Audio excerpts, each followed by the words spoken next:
Depuis 2011, le projet Cuisinons ensemble a pu prendre son envol grâce au soutien de dons privés et de fonds amassés lors de nos soirées bénéfices.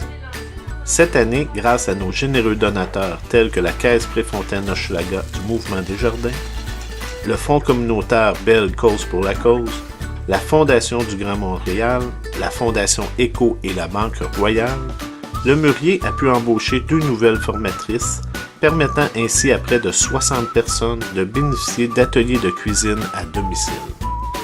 Nos formatrices cherchent à renouveler continuellement leur approche afin de motiver les participants à s'impliquer davantage dans les ateliers, en développant leur goût et leur technique culinaire.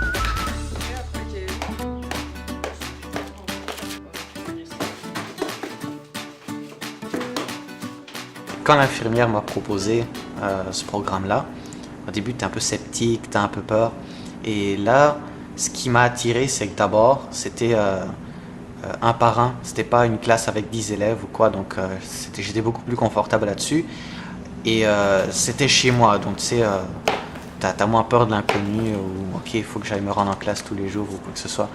Donc, ça, c'est OK, très intéressant. Et c'est un programme qui est gratuit, en fait, si je suis éligible. Et donc, je me suis dit, pourquoi pas, je vais m'en sortir meilleur. Et au début, en fait, la seule attente que j'avais, c'était juste, écoute, je vais être capable de pouvoir cuisiner, ok, juste éviter d'aller dehors tous les jours. Et j'en suis ressorti avec beaucoup plus que juste ça, en fait. J'ai remarqué effectivement ma confiance en soi a boosté. Je prends plaisir à cuisiner alors que je ne me serais jamais douté qu'un jour de ma vie, j'aurais fait ça. Si c'était plus le moment que je fais la cuisine ou that's it. Mais non, maintenant je suis fier de cuisiner, de me dire quand je vois une recette inconnue, ah ben oui, je peux prendre le risque de le faire.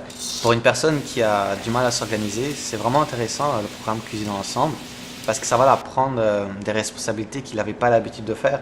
C'est aller faire ses commissions, préparer à l'avance, ok, il faut que je le poulet pour le mariner le soir par exemple, prévoir de cuisiner pour la semaine. Donc ça va l'apprendre à s'organiser petit à petit. Ça c'est un bon point dans le programme. Et aussi ça impressionne également les filles. Oh, un garçon qui cuisine plus que des pâtes, c'est quelque chose quand même. C'est pas à tous les coins de rue qu'on trouve ça. Donc,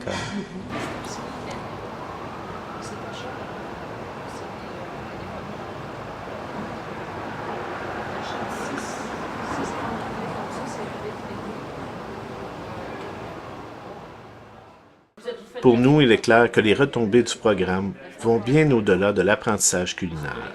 Prenons l'exemple de Germain, qui en plus de vivre avec un problème de santé mentale, a subi un accident vasculaire cérébral qui lui a laissé des séquelles physiques importantes et l'a amené à abandonner ses activités quotidiennes, dont la préparation de ses repas.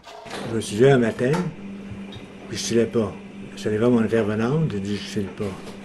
On était à l'hôpital, puis quand il m'a demandé de tirer la langue, j'ai fait une convulsion. Une convulsion, tu as l'impression de tomber en morceaux. Hein? Puis là, il m'a dit j'avais une hémorragie au cerveau. Puis là, ils m'ont gardé à l'hôpital, puis ils m'ont fait une opération. Ils m'ont passé par l'aine jusqu'au cerveau. Je n'ai pas demandé de détails. Je regrette parce que j'aurais su vraiment ce qui s'est passé. Mais après ça, j'ai eu la misère à me tenir debout. J'avais la misère avec mon équilibre. Je tombais souvent. Pour Germain, les ateliers de cuisine furent l'élément déclencheur vers le retour à la socialisation. Rencontrer des gens, faire des courses au marché, réaliser des recettes lui ont redonné confiance et l'ont amené à se mobiliser pour entreprendre d'autres projets malgré ses problèmes de motricité. Germain est présentement inscrit à un programme de stage d'apprentissage en cuisine offert par le Mûrier. Il aide à fournir une 50aine de repas par jour destinés à des résidents d'une ressource d'hébergement du Mûrier. Aujourd'hui, il réalise plus de 15 heures de bénévolat par semaine. Les ateliers lui ont permis de se sortir de l'isolement, de retrouver peu à peu ses capacités physiques, d'accroître ses connaissances culinaires et son sens de l'organisation, mais surtout d'améliorer sa santé physique et mentale et de demeurer actif dans sa communauté.